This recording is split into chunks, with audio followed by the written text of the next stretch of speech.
विदेशमा एउटै रुममेट पनि दुश्मन जस्तो हुन्छन्, तर हामी यस्तो रुममेट हौ एकअर्काबाट छुटिनु पर्ने दिन सोच्न पनि सक्दैनौँ।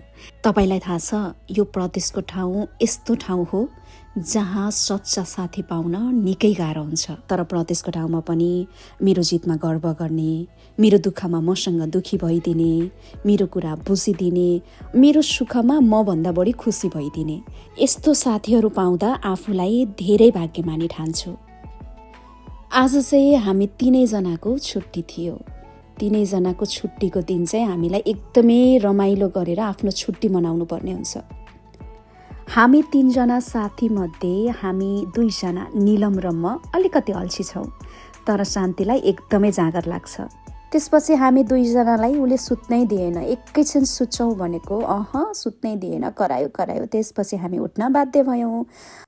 अनि उठेर खानाहरू बनायौँ, खाना खायौँ, अनि त्यसपछि हामी घुम्न जाने चाहिँ प्लान बनायौँ। घुम्नको लागि पोर्चुगलको लिस्बनमा रहेको एकदमै सुन्दर ठाउँ बेलेम जाने निर्णय गर्यौँ। मलाई यो पोर्चुगलको लिस्बनमा रहेको बेलेम चाहिँ एकदमै घुम्न मनपर्छ।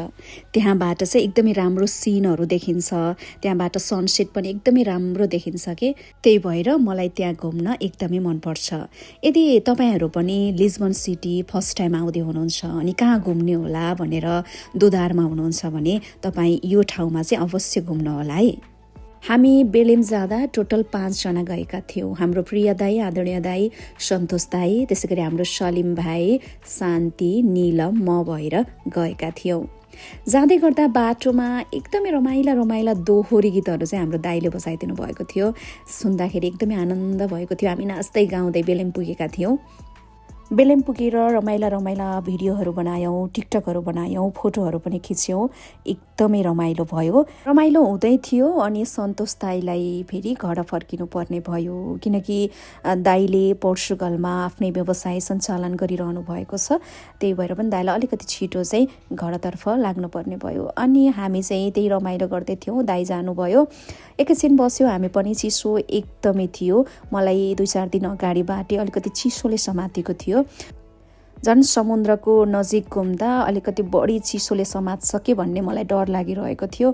त्यही भएर मैले साथीहरूलाई ल घरतर्फ लागौँ, मलाई अलिकति सन्चो नहोला जस्तो छ भनेर उनीहरूलाई चाहिँ एकदमै डराउन दिएँ। त्यसपछि उनीहरू पनि ल भनेर चाहिँ जाम भनिहाले। त्यसपछि हामी 4जना घरतर्फ फर्कियौँ।